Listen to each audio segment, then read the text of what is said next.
치매는 오지 말아야지. 왜요? 치매 오면 죽도 안 하고 음란 애를 먹어. 그러니까 이런 거 하시면 올 일이 없겠지 뭐. 밤늦게까지 저기 할머니들 이런 거 하시는 분이 대한민국에 얼마나 돼? 늦게까지 많을 거라고. 많을까요? 가로도 많을까야 되고. 모해가 됐어. 아우 잘 만들었네. 이쁘다. 얼마머리 진짜네. 잘 만들었어 아주. 준대 엄마가 제일 잘하는 거. 잘 만들었어. 어르신들이 억새나무 손질을 곧잘 하세요. 대청호를 이제 터전 기반으로 살아오면서 몸에 익은 이제 기억들이 살아있는 거죠.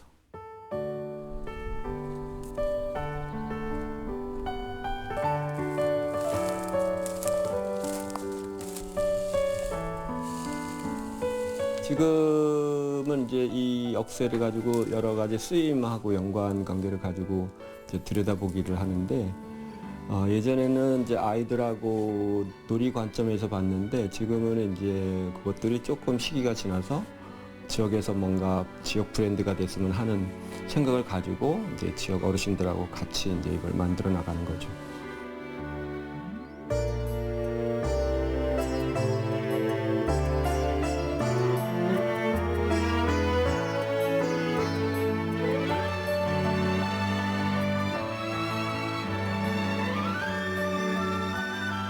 대청호는 수물의 아픔을 간직하고 있는 곳이기도 하죠. 동시에 이 지역 전체의 식수원이며 그물을 머금고 생명을 잉태하는 대지가 있고 그 이외에 새로운 둥지를 틀고 살아가는 사람들의 이야기가 있으면 동식물이 자리 잡고 오고 가는 곳이기도 하죠. 대청호는 지금까지 그래왔듯 앞으로도 우리가 대대로 삶의 원천이 되어 생명수가 되어줄 겁니다. 우리 모두의 어떤 근원의 샘물인 것이죠. 작가들도 아마 이 지역에서 그 모든 것을 품고 있는 그 이야기가 아마도 그 창작의 샘의 그 원천이 되지 않을까 그렇게 생각합니다.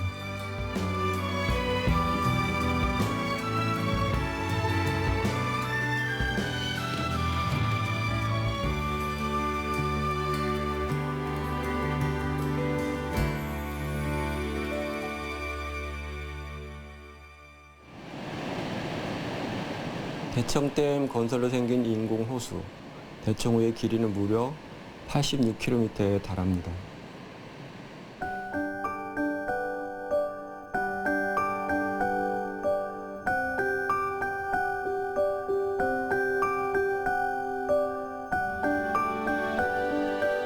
저는 지역이라는 걸 되게 중요하게 보고 있거든요. 그래서 지역에서 나는 재료를 이용해서 생활도구나 작업의 재료를 오랫동안 해오고 있었죠.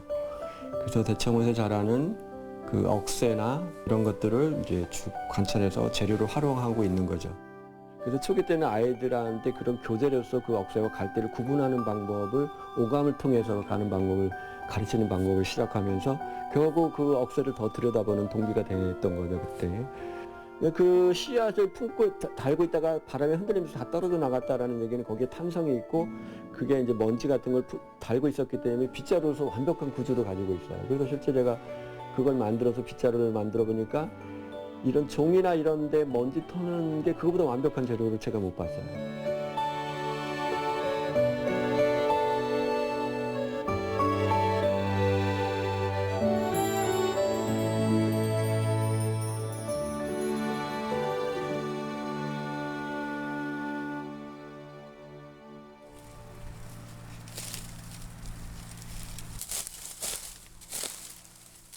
억새가 자라는 데는 되게 물가가 아니에요. 원래 바람이 많이 있는 능선에 자라는 게 억새인데 이 지역은 이제 수물이 되면서 갑자기 물이 들어차면서 억새하고 갈대가 동시에 자라는데 근데 이제 여기만의 억새의 특징이 있어요. 되게 이제 야산에서는 마디가 짧아서 이런 부채로를 적합하지 않는데 물가에서는 영양분이 풍부한 영양분을 먹고 자라는 억새다 보니까 이 마디가 되게 한 뼘 한 자 이상씩 커요. 그렇기 때문에 부채를 만드는데 손색이 없는 그 억새가 이 지역에만 자라고 있는 거죠.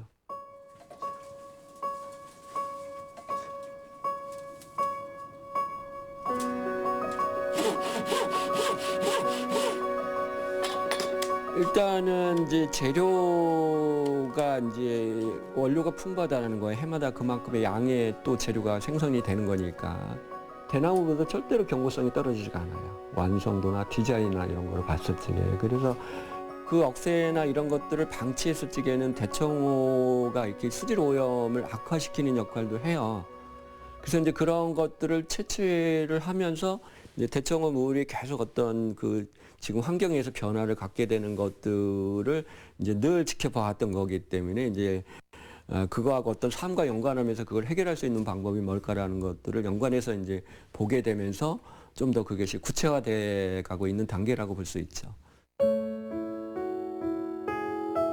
굽이굽이 흐르는 대청호반을 돌고 돌아 도착한 무의자연, 이곳은 벌란마을입니다.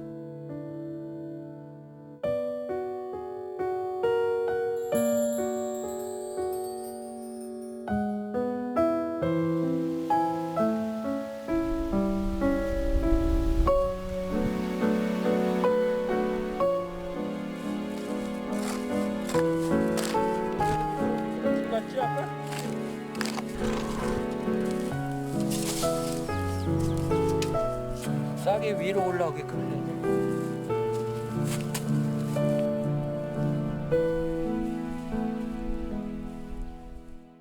지금은 마을에 소가 없어졌지만 마당에서 소 밭가는 할아버지를 이제 지속적으로 제가 보았는데 밭을 가는 거를 보면 밭이 한 골 한 골 하는데 그게 드로잉이 선이 형성이 되거든요. 돌밭 사이로 바위를 둘러서 사이사이로. 그래서 지금은 그런 장면이 많지 않지만은 소 밭가는 장면을 이렇게 보다 보면 가던 길을 멈추게 해요. 그림에 내가 어떤 본질을 그 농업에서 저는 이제 찾게 되고 지금도 이제 늘 쉬지 않고 일을 하는 이유 중에 하나는 그게 내가 근간이라고 생각을 하는 거죠.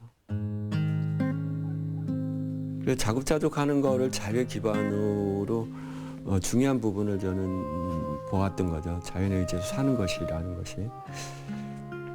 필요한 것은 대부분 직접 만들고 뭐 씨 뿌리고 농사 짓는 거 이런 기본적인 건 제가 좀 알고 있었죠. 그래서 다만 이제 주변에서 어떤 재료가 언제쯤 나오고 어떤 식물이 언제쯤 자라는 거나 이런 것들을 이제 계속 익혀 나가게 됐던 거죠.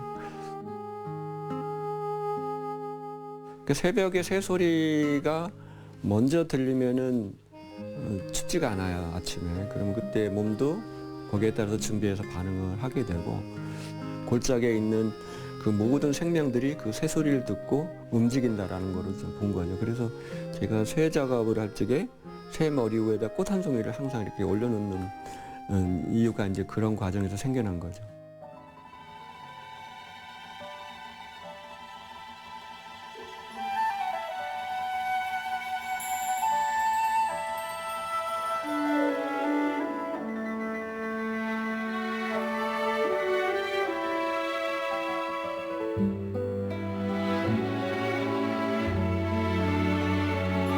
제가 작품의 전체 하나의 맥락을 보면 제가 종이 뜨고 그림 그리고 씨 뿌리고 이렇게 얘기하거든요. 그러니까 그 안에 함축적인 요소가 지금 들어있다고 생각을 해요. 그러니까 종이 뜨고 그림 그리고 씨 뿌리고. 그러니까 자연 활동과 종이를 만들어 오는 일. 또 내가 어떤 그림으로 통해서 이런 공예를 통해서 뭔가 보여주려고 하는 이야기. 근데 그 모든 것이 지역이 기반이 됐다. 지역 절기가 기반이 된다는 거죠. 근데 그 안에서 계속 아직도 진행형인 게 있고, 아직도 궁금한 것이 저는 많아요. 이 마을에 들어온 지는 아마 횟수로 한 20여 년이 됐을 겁니다. 그때는 뭔가 자연에서 하나의 끈이 필요했어요. 왜냐면 그때는 제가 그림을 잘 그리는 뭐 작가라고 볼 수도 없는 30대 초반이었기 때문에. 그리고 내가 뭐 농부도 아니었고, 그때가 뭐 또 여유 있는 사람도 아니었기 때문에. 근데 이제 결정적인 동기는 이제 지금은 이제 돌아가셨지만은 생전에 마을에 종이를 떴던 분이 두 분이 살아계셨어요. 제가 있을 때 당시에. 그분들이 있지 않았으면 이 종이가 마을에서 영구히 수장됐을 텐데, 그분들에게서 종이 만드는 방법을 익혔고, 또한 지금 종이를 이제 계속 하고 있고 종이를 현대적으로 재해석하는, 왜냐하면 지금 시대의 종이 또 앞으로 미래에도 종이가 쓰여질 수 있을 때 그 당나무라는 그 종이 우리 주변에서 사라지지가 않거든요.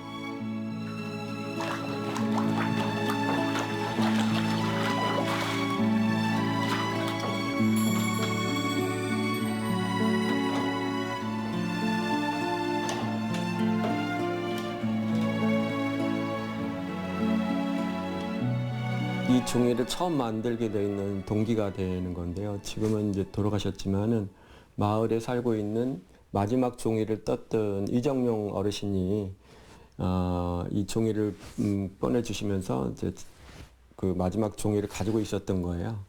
그때도 밤 새벽인가 한참 종이하고 고민을 하다가 밤에 일어나 문득 이제 그 내 이름을 거꾸로 보니까 국종이라는 게 나라의 종이라는 그 말이 내가 종이 운명적으로 그 종이하고 연관성이 있었나 보다라는 생각을 갖게 되었던 거죠.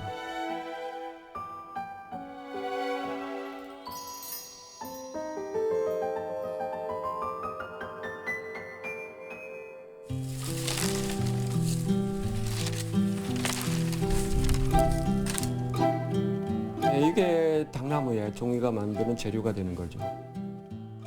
예, 채취하는 방법이 되게 중요합니다. 그러니까 가을에 이제 서리가 내리고서부터 자르게 되는데요. 한지를 베는 일부터 시작하게 되는데 당나무는 수확할 때도 무턱대고 그냥 잘라서는 안 되고요. 나뭇가지가 갈라지거나 쪼개지지 않게끔 잘라야 돼요. 그게 이제 그 다음에 새순이 나오는데 이제 방해가 되고 또는 고사하는 원인이 되게 되는 거죠. 소중하게 잘 다뤄야 하는 거죠.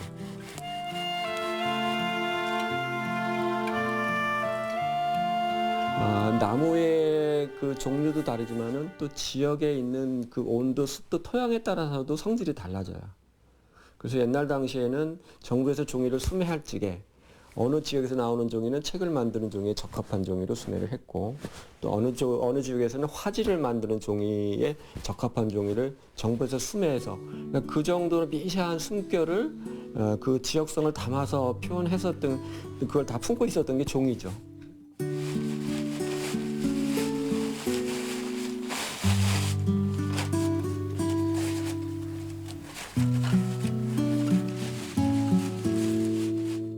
당나무를 재배하는 그 과정은 제가 이제 종이 전체 과정에서 보면은 당나무를 그 관리하는 데에 그 심상적인 그 포만감이 제일 커요. 그 종이를 뭔가 재료를 만들어서 작업을 하는 것도 이제 의미가 있지만은 그 나무를 손질하고 관리하고 하는 그런 게 그 천년 전에 우리 조상들이 종이를 만들었다는 그 선상에 내가 이렇게 머무르고 있다는 그 안도감이 거기에 있는 거죠. 그래서 지금도 가능하면 나무 채취하고 손질하는 거는 직접 하고 있는 편이죠.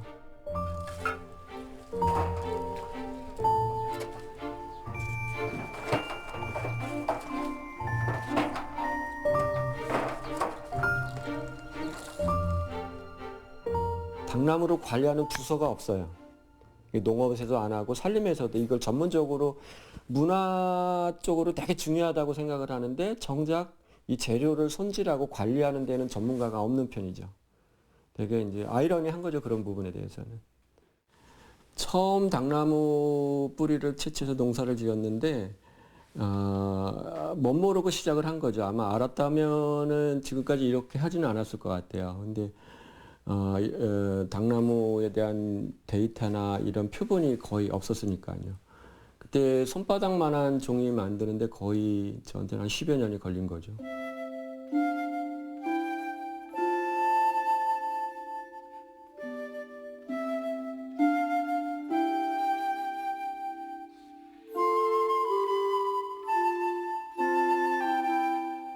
아이 엄마가 미국에 이제 공부하러 갔을 때였는데 아이가 이제 그때 처음 이제 아이가 뱃속에 있다라는 거를 진단을 받았고 그때 제가 처음으로 손바닥만한 종이가 어찌어찌 해가지고 만들어졌을 때예요. 그때 마당에서 저절로 춤이 나오는 거를 내가 느꼈거든요. 그때 이제 아이 엄마한테 전화를 받은 거죠.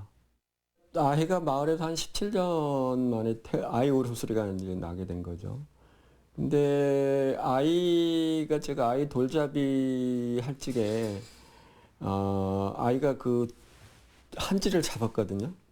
뭐 이제 강요할 수는 없죠, 아이한테. 그렇지만 이제 아이가 늘 가까이에 이제 이런 것이 있도록을 지속적으로 해왔어요. 외국에 갈 적에도 아이랑 같이 퍼포먼스를 한다거나 전시하는 거나.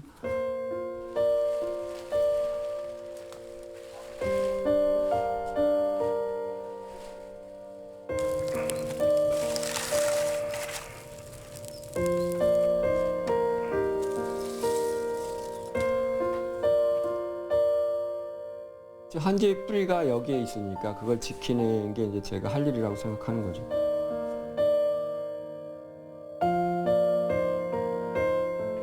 우리가 함께 오랫동안 가야 할 당나무야, 당나무야.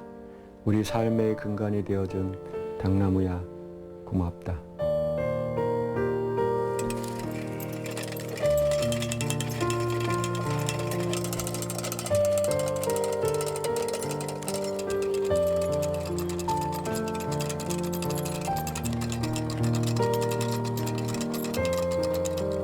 당나무를 삶는 이제 과정이 되는 건데, 이거 이제 그 당무지라고 하는데, 예전에는 이제 마을 분들이 다 종사할 적에는 큰 더미를 놓고 했지만, 저는 이제 가정 그 개인이 하는 거기 때문에 통에다가 이걸 삶고 있는데요.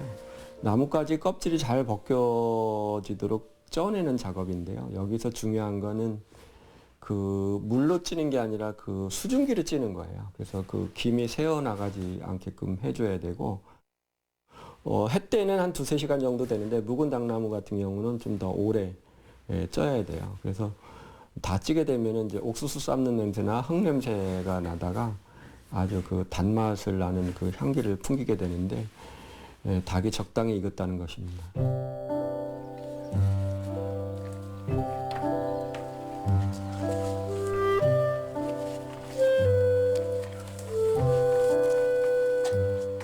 이제 마을 사람들이 다 이 겨울에 이거 품앗이를 했단 말이죠. 이거는 이제 피닭이라고 하는데요. 그래서 1차적으로 이제 찐 나무 껍질을 벗겨내게 되는 거죠. 이 껍질을 벗겨서 이제 건조해 놨다가 필요할 때마다 물에 이제 한나절 불려서 그 겉껍질을 까게 돼요. 그것을 이제 겉껍질을 깐 걸 백닭이라고 얘기하거든요. 그 백닭을 이제 잿물에 놓고 이제 한 7-8시간 삶게 되는 거예요. 그래서 그 잿물을 이제 빼내면은 이제 그 백닭이 종이 뜰 수 있는 준비가 되는 거죠.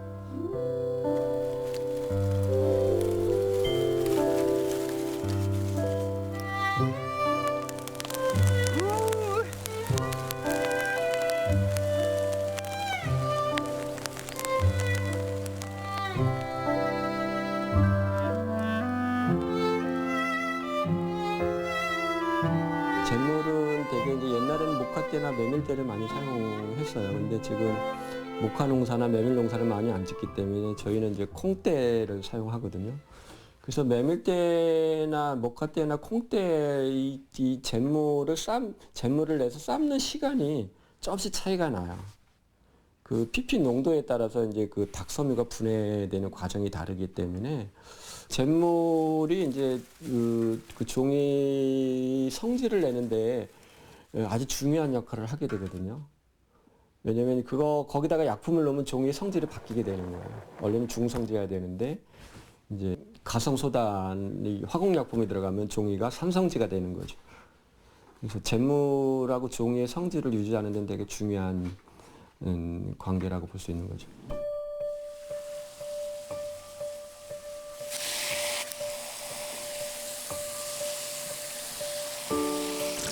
타고 내려가는 게 잿물이니까 이게 이제 만지면 미끈미끈하거든.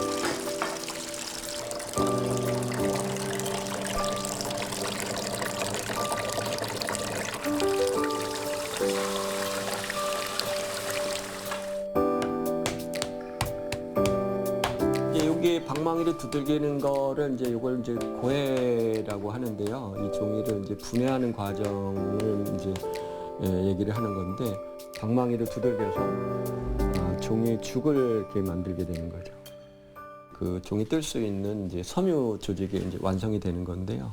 여기에 이제 요것만 갖고 종이가 되는 게 아니고 이 닭섬유가 주 원료라면은 이제 닭풀이라는 부원료가 있어요. 이 닭풀은 이제 여기에 이제 약간 이제 천연 접착제가 이제 들어있는 건데, 그래서 이 종이가 뜨는 데 있어서 종이의 두께를 결정해 주는 게 이 닥풀이에요.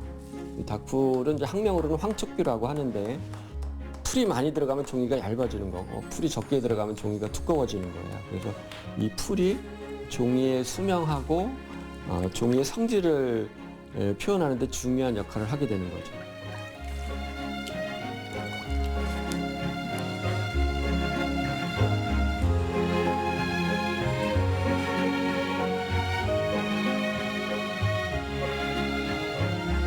종이 뜨는 방식이 이제 되게 중요한데요. 종이 뜨는 기술은 이 시대에 따라서 이렇게 많이 또 변천사가 있습니다.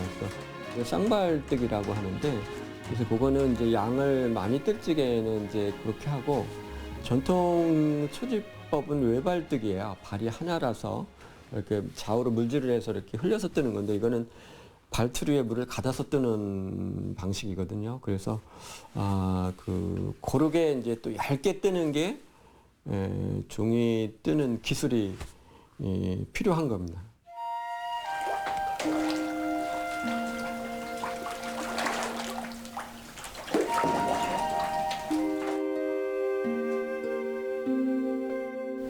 이게 뭐죠? 이게 이제 종이 두께를 알아보기 위해서 이렇게 하는 건데, 그래서 이제 종이는 두껍게 뜨는 거보다 얇게 뜨는 게 더 어려워서.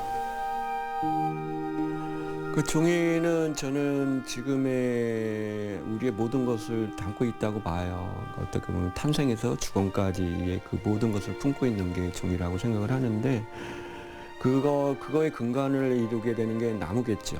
그 나무 자체가 어떻게 보면 저는 신목이라고 생각을 하는 거죠. 그 나무 자체가. 그래서 한 아이가 그 태어났을 적에 보면은 마당 입구에 금줄을 치거든요. 그래서 아이가 건강하게 자라는 거를 그 종이에 담아서 기원을 해왔던 거죠. 그리고 사람이 죽으면은 땅속에 묻힐 적에 몸을 깨끗하시고 종이에 싸서 땅속에 묻힌단 말이죠. 그래서 종이가 가지고 있는 그 온기는 아마도 현대적인 것들을 치유할 수 있는 게 종이만큼 그 많은 것을 가지고 있는 게 많지 않아요. 지금 사람들한테 전달하고자 하는 그 메시지의 그 평안함과 그 유유자적함이 있거든요. 감물 또는 들풀 같은 거고 옷종이는 다른 데 감물, 있다는 거죠? 예. 어떤 거는 종이한테 안 좋은 것도 있더라고요. 이렇게 약간 산성화되어 있는 것 같아요. 들풀 같은 경우를 그냥 그 원액을 수액을 보통 이제 삶아서 하면 괜찮은데, 오칠보다도 이게 자연 염색인데 오칠은 선생님의 한지는 뭐 크기도 다양하지만 두께나 모양, 크기, 질감이 되게 독특한 느낌들이 많아요. 그 종이만으로도 충분히 예술적인 느낌이 있기 때문에 그 위에 저희가 뭐 조그마한 들풀 한 송이를 그려놔도 완성도는 굉장히 더 높고 자연스러운 느낌이 있죠. 우리 초반 한두 번 하고 이제 하는 건데, 이것도 하면은 지금 옷이 말라서 꺼끌꺼끌하잖아요. 이거 갈아내고 또 작업해야 돼요. 그릇 같은 거 이런 거를 할 적에 이제 이렇게 이거는 오칠이 아직 안 들어간 거예요. 이렇게. 그러면 이제 전체가 붙들리니까 경고성이나 이런 것들이. 예. 그러니까 계속 쓰면서 또 문제점이 있으면 보완하고 지금의 그게 너무 분리돼서 너무 장식적인 역할만 하는 것보다는. 실제로 선생님이 한지로 보면은 저희의 전통성을 가지고 있는 그런 느낌이 훨씬 많지만, 또 달 항아리나 그릇이나 다른 그 한지 작업을 하신 그런 느낌이 저희 실생활하고도 굉장히 잘 어울리는, 그리고 어느 곳에 갔다가 그냥 걸어도 아니면 놓아도 잘 어울릴 수 있는 네네 실생활의 모던한 느낌이 많이 표현이 되신 것 같아서 너무 좋았습니다. 물은 자유롭게 흘러야 하건만 너는 갇혀서 아파 신음하고 있구나. 내가 자연과 인간이 만든 찌꺼기를 좀 걷어주면 숨을 잘 쉴 수 있지 않을까? 그리고 너도 분명 쓰일 때가 있을 거야.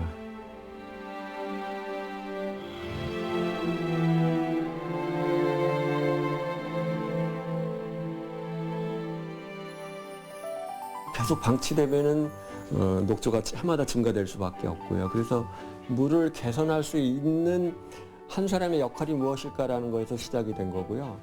대청호의 부유밀이 이제 이렇게 1년 동안 숙성돼서 이게 이제 맨땅이나 이런 나무에 달라붙어요. 그거를 수거하면서 이거를 계속 이제 수거를 하면은 물이 덜 오염이 되겠구나라는 거에 대한 이해도를 가지고 이제 실험을 하게 됐는데, 근데 이 부착 조류를 이제 닭섬유랑 혼합하면서 그동안 이제 그 종이만 사용했을 때에 좀 부족한 부분이 대부분이 충족이 됐거든요. 그래서 이 재료가 독특하게 어떤 그 닭섬유랑 혼합을 하면서 어떤 그 찰흙 같은 성질을 이 조류가 담당을 해줘요. 그러니까 이제 섬유를 부착해주면서 말랐을 적에 이제 딱딱하게 해주는, 굳게 해주는 독특한 성질이 있더라고요, 이 재료 자체가. 다만 이제 이 조류의 이제 안정성이나 이런 거에 대한 이제 얘가 좀 제가 가지고 있는 거로는 좀 부족했기 때문에 그런 거에 대한 것들을 데이터가 좀 필요해 왔던 거죠, 이제 제가.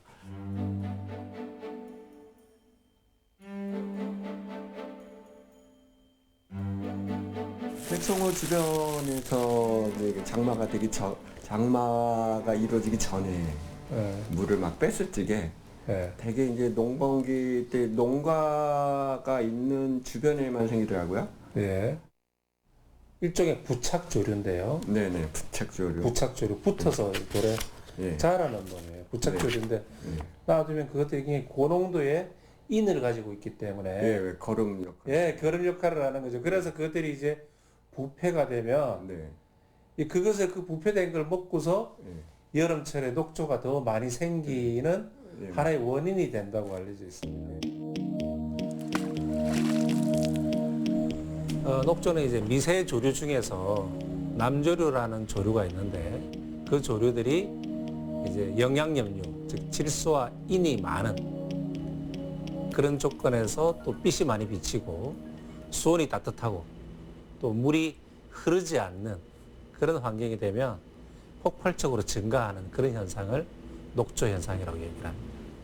남조류 중에서 이제 우리나라에서 가장 많이 생기는 종류가 마이크로시티스라고 하는 놈들이 있습니다. 근데 그 놈들은 이제 마이크로시틴이라고 하는 간 독소를 주로 만들어냅니다. 근데 그 마이크로시틴은 정수 과정에서는 100% 완벽하게 제거하고 있기 때문에 먹는 물 섭취를 통해서는 그런 독소의 위험성은 없습니다. 다만 여름철에 이제 녹조가 많이 생긴 하천이라든지 호수에서 이제 물놀이, 수상스키라든지 또는 이제 수영 같은 그런 행위를 할 경우에는 그런 독소에 노출될 가능성이 굉장히 높습니다. 물론 성분에 대한 염려는 했었죠. 왜냐면 녹조하고 연관성이 저는 있다고 봤으니까. 왜냐면 여름에 그게 생겼던 게 이걸 먹고 확 풀이 커서 또 장마가 지고 나면 그게 계속 반복돼 왔으니까. 그래서 이거를 좀 수거를 해서 그걸 자원으로 볼 수만 있다면은 수거할 수 있는 동력이 생긴다는 거죠. 그 일부러 이제 수거하는 것보다는. 이것을 저희가 이제 시료를 가지고 오신 거를 저희가 지금 이제 그 받은 시료를 분쇄를 하고 그 다음에 그 독소를 추출하기 위한 용매를 첨가를 했고요. 그 다음에 초음파를 이용해서 독소를 추출했습니다. 추출된 독소를 이제 정제 농축한 다음에 액체 크로마토그래피라고 하는 기기를 이용해서 분석을 했습니다. 이 방법은 전 세계적으로 이런 독소를 분석하기 위해서 가장 보편적으로 많이 사용되는 방법입니다. 분석한 결과 저희가 받은 시료에서는 다행히도 독소가 불검출이 되었는데 이것은 시기적으로 그 부착조류는 사실 우리가 우려하는 남조류가 포함되어 있지 않기 때문에 그런 독소가 검출되지 않은 것으로 보입니다. 작가님이 수거하시는 부착조류는 봄철에 대청호에서 많이 발생하는 것이고요. 그리고 이것들이 물속에 들어가게 되면 여름에 발생하는 그 녹조의 주요한 영양 공급원이 됩니다. 따라서 이것을 미리 수거를 하는 것 자체가 수거를 해서 작품을 만드는 것이 결국은 대청호의 녹조를 저감시키는데 크게 기여할 것으로 생각합니다. 예, 이 부분에 이제 그 과학적 검증을 거쳐서 데이터가 이제 성분 분석에 의뢰한 걸 보고 이제 상당히 모두 그동안 이제 이렇게 누적되어 있는 것들이 좀 해결이 된 셈이죠. 좀 더 확장성도 있고 또 지역의 어떤 그런 뭐 많은 일자리나 또는 시장성을 좀 확보할 수 있고 또 지역 브랜드나 또 그리고 또 물에 대한 환경에 대한 개선을 알리는 하나의 브랜드로서의 가치도 실현할 수 있지 않는가.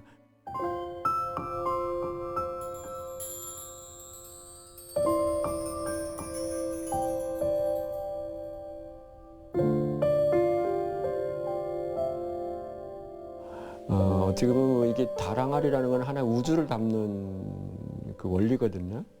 이 항알이라는 그 원음을 분석해 보면은 우주를 담는다라는 개념이, 그러니까 최고의 선물을 만든다라는 이제 그런 의미인데, 종이로 만든 그릇이나 다랑알이 형태의 그 어려운 점이 있어서 좀 멈칫하고 있는 단계였었어요. 근데 이 부착 조류를 이제 닭섬유랑 혼합하면서 이 종이 그릇의 형태가 많이 완성도가 높아졌어요. 기존에 했던 문제점을 대부분이 보완했으니까 질감도 상당히 좋고.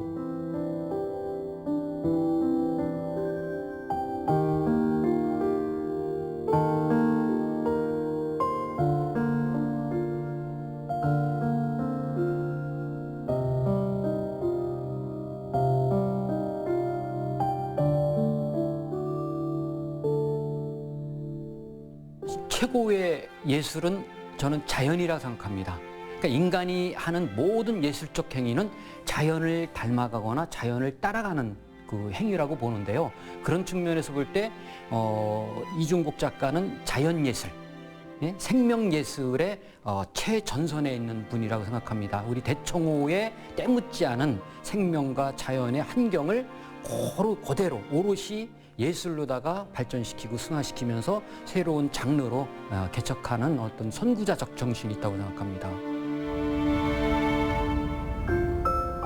종이가 잉태하는 과정이 정말 그 안에 많은 것들이 담아있다는 거죠.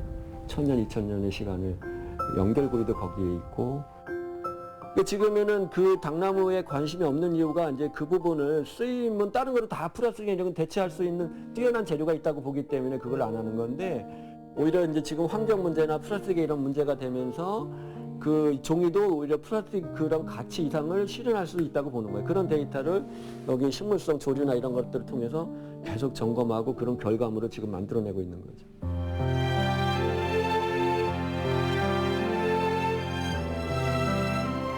정말로 한국의 당나무를 가지고 한지를 만들고 그거를 예술의 세계로 특화시키는 어쩌면 지금 우리 한국의 유일한 장인인데, 이런 분 하나 지켜내지 못한다면 독립운동 하듯이 이렇게 힘겹게 한지를 지키고 대청호를 지키고 있는 사람한테 희망의 메시지, 희망의 어떤 그런 어떤 정책 하나 만들어주지 못한다면 정말로 이것이 대한민국이 과연 문화도시, 문화강국이라고 할 수 있을까?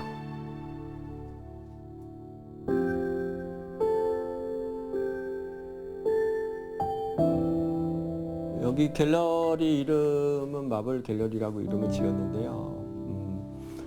마블이라는 게 제 호예요. 3배 마자에다가 이제 부처 글자를 옛날에 그림을 가르쳐 주신 선생님이 주신 호인데, 그러니까 평범한 이제 부처처럼 살으라는 그런 의미로서 주신 호예요. 그래서 한동안 안 쓰다가 이제 여기 갤러리 이름을 지면서 사용하게 된 거죠. 여기는 이제 아이들이 지역 절기에 대해서 같이 공부하는 체험 공간이기도 하고요.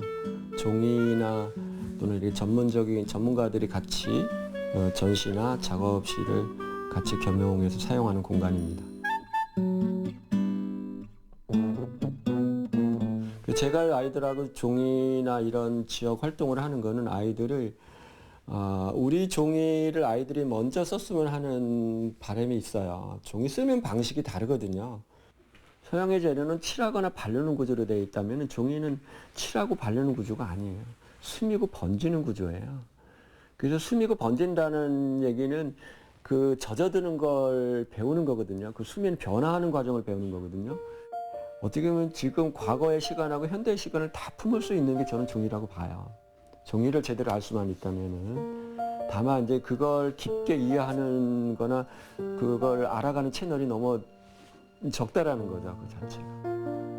그래서 그 종이를 통해서 이렇게 아이들이 새로 성장할 수 있는 그런 환경을 만들어준다면은 아마도 그 아이들이 성장했을 때는 지금 내가 고민하는 문제보다는 더 많은 문제들이 해결될 수 있지 않을까 그렇게 생각을 하는 거죠.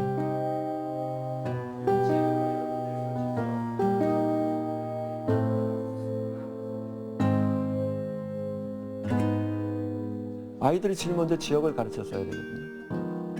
종이나 이런 것들을 먼저 다른 공부하기 전에 먼저 알아야 되는 부분이거든요. 그러니까 그걸 알면 자연스럽게 환경을 알고 지역을 알고 그러면 그 지역의 건강성을 지키기 위해서 내가 무슨 일을 해야 되는지를 알고.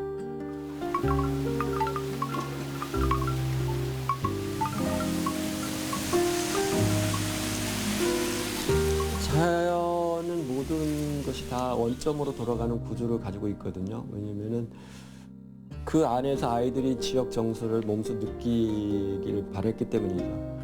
지금은 이제 지역문화재단에서 하는 이제 꿈다락이나 또는 아이들하고 연관된 지속적으로 할 수 있는 그 재원을 이제 지원해주기 때문에 아이들하고 가족하고 같이 이제 이 프로그램을 진행하게 되는데, 그 아이들은 정말 그 생활에 많은 변화를 가질 수가 있어요. 이 프로젝트를 같이 진행을 하다 보면은. 그래서 그런 종이가 그런 우리 문화의 전반적인 담아왔기도 했지만은 그런 진정성을 이제 아이들한테 전달해 줄 수도 있는 거죠.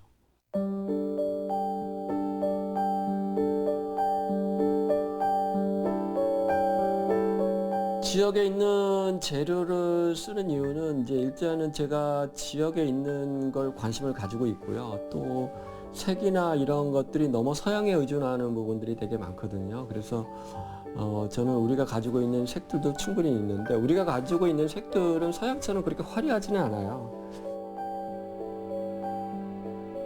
그러니까 이제 일상에서 손이 많이 가져가 안 하면서 그래도 비교적 견고한 것들 쓰고 있는 그 중에 하나가 간물이에요. 그리고 이제 호두. 그리고 이제 그 중에 흔하게 구할 수 있는 그냥 막풀. 일상에서 그 계절에 따라 채취해가지고, 근데 이제 그게 애기똥풀이나 뭐 이런 들풀도 다 색이 돼요. 그래서 이제 그런데 상당히 또 묘미가 있어요. 그 색의 변화나 뭐 이런 것들이 생기는데, 그래서 그 종이가 그런 염료랑 만났을 적에 서로 싸우지가 않아요. 색하고 종이하고 서로 잘 품어요. 그래서 그런 게 지역성을 살려나가는 일이라고 생각을 하고 있는 거죠.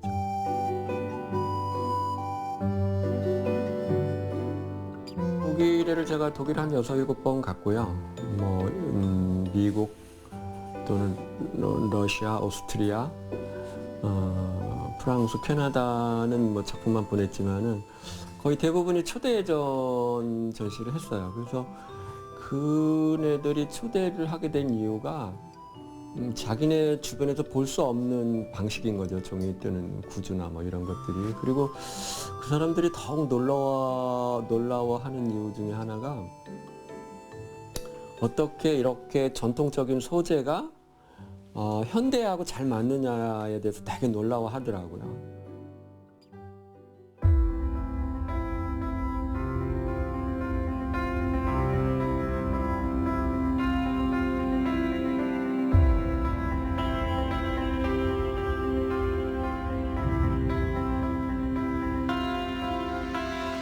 우리가 비영리 재단을 하나 만들었거든요. 1377 프로젝트를 진행했는데 그게 대청호를 품은 돼지와 사람들이라는 그런 프로젝트예요. 그래서 이제 거기서 7명의 국내 작가들이 참여를 했고요. 그리고 종이 만드는 전체 공정을 작가들이 같이 참여해서 진행을 했고요. 그 종이를 가지고 퍼포먼스하고 전시 작품을 진행을 했어요. 지역의 고유성과 환경적 특성을 문화적 예술로 풀어내고자 하는 취지가 됐던 거죠. 아주 흥미로운 작품들이 나왔어요. 이란의 작가의 작품에서는 처음 이 친구는 이 종이를 만나게 됐다고 하더라고요. 그래서 자신의 얼굴을 이렇게 히잡으로 항상 쓰고 다녀야만 됐는데 그래서 그 부분을 이제 자기 이 작품의 어떤 주제로 설정을 해서 가면을 만들어서 작품을 전시했어요. 그래서 작품을 3점을 했는데 자기가 2점은 꼭 가져가고 싶다 해서 2점은 가져가고 1점은 이제 전시를 진행했는데 그 외에 이제 그 박예진이라는 작가는 서울에서 참여한 작가인데 그 종이를 한 작가가 옷을 만들었고 그 옷을 가지고 대청호 벌판에서 퍼포먼스를 진행을 했고요. 그리고 이제 그 강원도에서 온 작가 하나는 대청호에 있는 억새 위에다 종이 씨앗을 집어넣어서 그 억새에다가 그 싹을 틔우는 작업을 했거든요. 그게 대청호에서 이렇게 이 마을로 이주해 오면서 떠난 스물민의 숫자를 거기다가 표현을 하게 됐어요. 여기 또 송봉화 작가는 이제 그걸 기록하고 데이터 아카이브 하는 것들을 대부분 이제 그 송봉화 작가님이 참여해서 진행을 해주셨는데 그래서 그런 자료들이 이제 하나의 책으로 이렇게 만들게 된 건데 제가 이제 진행하면서 중요하게 생각하는 분야예요. 왜냐면은 지역의 문화들이 자꾸 사라지기 때문에 조금씩이라도 저장을 해놔야 되는 것들을 이제 해가고 있는 거기 때문에 그래서 아마 그런 것들이 이제 이 지역을 떠난 사람들이 다시 돌아올 수 있는 그런 이제 유인이 될 수가 있고 또는 이 지역의 어르신들이 많이 남아 있지 않아요. 그래서 계속 돌아가시는데 그래서 작년에 그 아카이브 중에는 그 어르신들이 가지고 있는 그 구술이나 이야기를 좀 담기도 했고 올해도 그 부분을 계속 더 진행을 하고 있어요. 그분들이 돌아가시기 전에 가지고 있는 자료나 또 그분들 생각들을 좀 더 저장해 놓으려고 하는 거죠.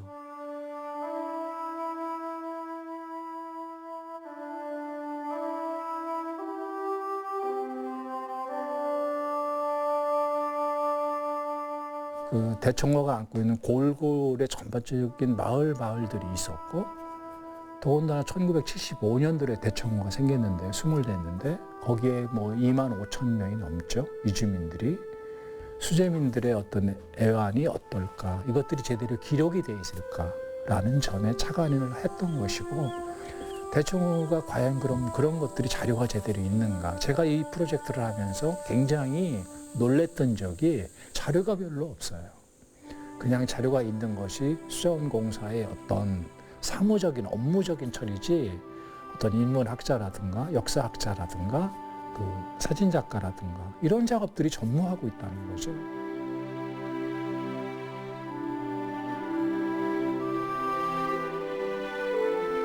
실은 그 사람들 그 마을에 있었던 아이들의 그 사진 한 장에 보이는 표정 거기에 또 아이들이 입고 있는 옷 있잖아요. 그 복시 옷차림의 시대적인 상황이 모든 게 다 나타나잖아요. 그러면서 또 그 좁은 골목에서 아이들이 공차기도 하고요. 보름날 아주머니의 떡을 같이 나누고요. 또 그 장승이 돌탑과 같이 있는 장승이 드물거든요. 그런 것들을 마을 주민들이 인저는 마을이 없어지는 거를 생각하면서 전체가 마지막 보름을 정월 대보름을 맞이했다라는 것은 굉장한 의미가 있는 거거든요.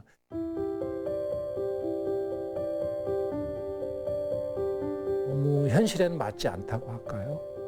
그러면서도 그 길이 보배고 그 길이 내가 해야 되는 일이고 그것이 작가로서 자기가 지녀야 될 어떤 정체성이고 그런 거라는 것이 아주 몸에 배 있는 사람이죠. 좀 더 당나무가 가깝게 오고 우리 한지종이가 우리 시대에 맞게 이용이 되고 가장 한국적인 작업을 하고 있다. 그것이 세계적인 작업이 될 수가 있고 그 작업에 그 친구는 길을 묵묵히 가고 있다. 결국 우리가 농경에 있는 부산물 그런 걸 쓰고 있다라는 거, 거기서 소재를 찾고 있다라는 거. 보면은 그 친구는 제가 봐서는 조상들이 스승이고 결국 물과 대화, 나무와의 대화, 어떤 사계절의 봄, 여름, 가을, 겨울을 대청호를 바라게 보면서에 느꼈던 그런 것들이겠죠. 아무래도 작가이기 때문에 가능했던 작업이라고 생각합니다.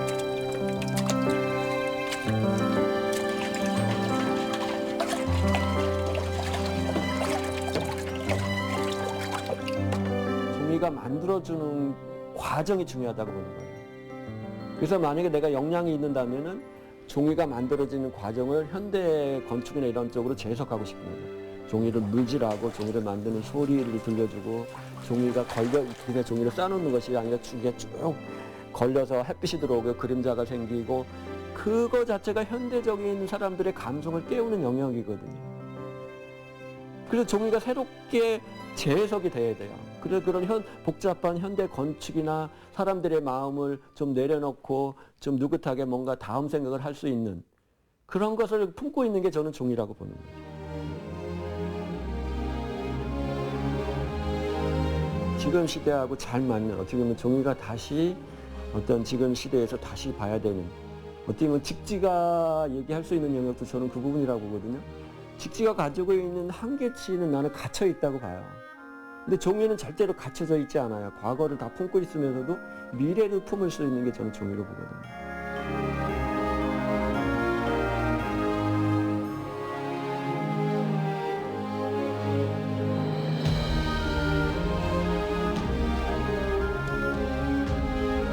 직지가 콘텐츠라고 지금도 부르짖고 있고 이런 측면에서 청주시의 어쨌든 청주시 기록관이 있고 또 앞으로 기록에 대한 것을 기록해 나가고 청주시가 기록을 위하고 직지를 내세운다면 저는 이종국 작가가 하고 있는 한지의 작업은 어떻게 하라는 말씀을 드리지 않는다고 해도 그분의 당위성, 명분 이거는 극명하게 드러난다고 생각하거든요.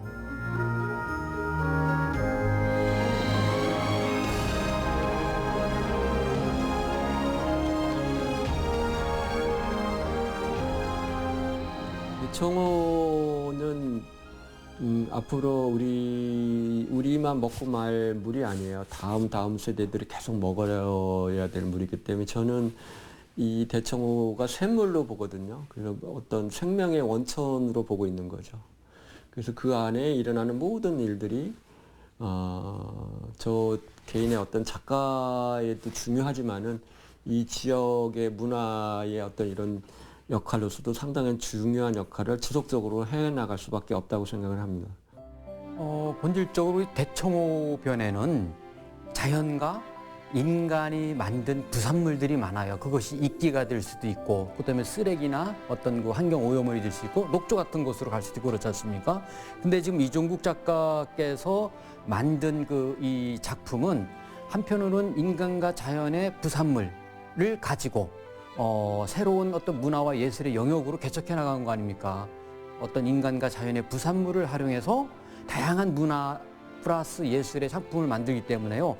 이것을 만들기 위해서는 이제 환경 오염원도 해결할 수 있고 이거를 이제 채취하는 과정에서요. 그다음에 일자리 창출도 할 수 있고 이거를 그냥 방치하거나 또 다른 오염원을 만드는 게 아니라 다양한 문화 상품물을 통해서 일상에 새로운 유용하고 가치 있게 활용할 수 있는 더 멋진 콘텐츠로 탄생하니까는요. 예컨대 소득 증대, 지역 활력, 일자리 활력, 경제 활력, 문화 활력 해서 약간 전체적으로 이 콘텐츠 하나가 다양한 시너지 효과를 좀 발휘할 수 있지 않겠는가 그런 생각을 합니다.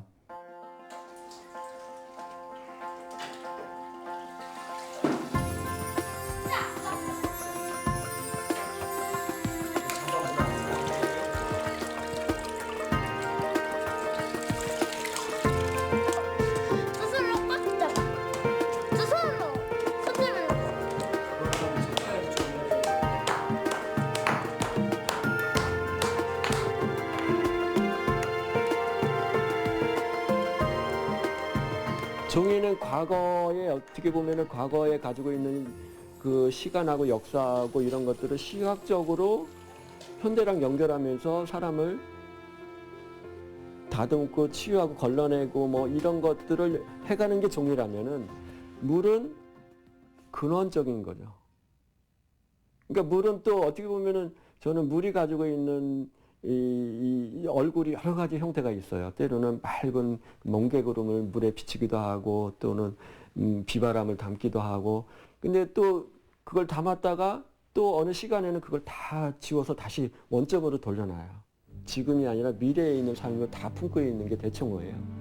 제가 창작의 어떤 역할이기도 하고 얘가 자연에서 벗어나지 않는 역할을 그 부분이 담당해 주는 거이기도 하고, 다만 또 미래의 꿈도 거기서 보려고 하는 거고, 또 사람들이 찾아오게 하는 데 있어서 이거보다 더 완벽한 재료가 별로 없는 거예요.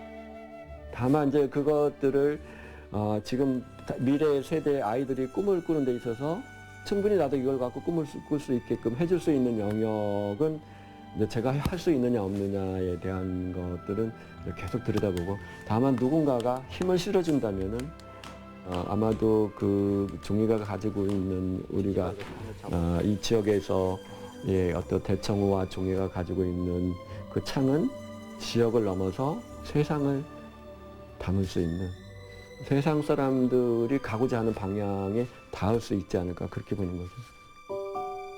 그래서 지금 노랑나비를 뜰 거야. 노랑나비를 먼저 보면 행운이 온대, 그 해에. 그래서 오늘 노랑나비를 뜰 거야, 이걸로 색깔을 내서. 이렇게 삐져나오는 거 있죠? 이걸 장섬이라고 하는 거예요. 이런 것들은 종이가 견고한 거야. 종이가 몇 년 간다고? 1000년. 맞아, 1000년 가는 종이가 바로 이 종이의 이런 섬유 조직 때문에 그런 거야. 그래서 이렇게 담그는 게 아니고 어떻게 이렇게 건져 올리는 거야. 한 번 하고 흔들고, 또 처음부터 다시 한번 해보세요. 아까처럼. 한 번 하면은 한 번, 두 번 하면 2배, 3번 하면 3배. 이렇게 흔들어서. 눈은 언제 나와요? 나비눈? 나비눈은 이제 조금 있다가 이거 먼저 뺀 다음에.